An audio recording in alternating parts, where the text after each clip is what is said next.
একমাত্র ডক্টর মোহাম্মদ ইউনূস, তার বিরুদ্ধে তাও শেখ হাসিনা মামলা করেছিল, তাই তার সাথে ব্যক্তিগত বিরোধ ছিল। এছাড়াও শেখ হাসিনার সাথে তার কোনো সমস্যা ছিল না।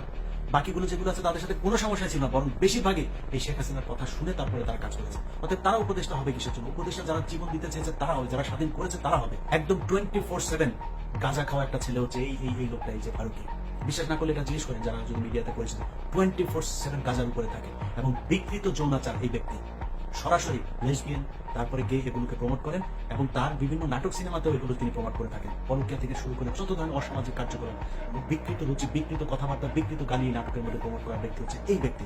তাকে নিয়ে উপদেষ্টা পরিষদে বসানো হয়েছে। আমরা সবকিছু তাদের বিরোধিতা করতে চাই যতক্ষণ পর্যন্ত না এই উপদেষ্টা ফারুকি, বশির সহ যারা আওয়ামী লেসপন্সার যারা আছে তাদেরকে বাদ দিতে হবে।